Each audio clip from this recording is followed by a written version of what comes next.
ऐसे पड़ा था कन्याकुमारी का नाम। आज भी भगवान शिव की प्रतीक्षा कर रही है आदिशक्ति। मान्यता है कि एक समय में बानासुर नाम का दैत्य था, जिसने भोलेनाथ की घनघोर तपस्या कर यह वर प्राप्त किया कि उनका वध कुमारी कन्या के हाथों ही होगा। यह वर प्राप्त करने के बाद वानासुर निर्भय होकर ऋषियों और देवताओं को सताने लगा और चारों ओर उसका आतंक फैल गया। वानासुर के अत्याचार से परेशान होकर सभी देवता और ऋषि भगवान विष्णु के पास सहायता लेने के लिए पहुंचे, जहां श्री हरि ने सभी को मां आदिशक्ति की आराधना करने के लिए कहा।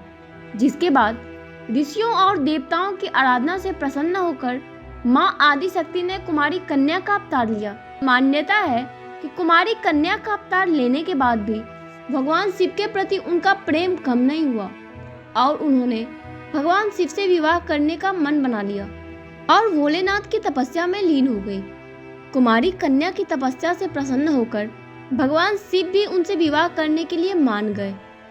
भगवान शिव और कुमारी कन्या के विवाह का समाचार सुनकर सभी देवता और ऋषि चिंता में आ गए, क्योंकि वानासुर का अंत कुमारी कन्या के हाथों में ही होना था। ऐसे में देवर्षि नारद ने मुर्गे का रूप धारण कर यह विवाह रुकवा दिया। दरअसल यह विवाह ब्रह्म मुहूर्त में होना था। इसके लिए भोलेनाथ कैलाश पर्वत से बारात लेकर चले, लेकिन नारद ने रात में मुर्गे का रूप धारण कर वांग दे दी। ऐसे में भगवान शिव को लगा कि सुबह हो चुकी है और वे ब्रह्म मुहूर्त तक नहीं पहुंच पाएंगे, तो वे बारात लेकर वापस कैलाश पर्वत लौट गए। मान्यता है कि भगवान शिव से विवाह न होने के बाद वानासुर ने कुमारी कन्या को विवाह के लिए प्रस्ताव भेज दिया, जिसके बाद कुमारी कन्या और वानासुर के बीच घनघोर युद्ध हुआ और मां ने वानासुर का अंत कर दिया।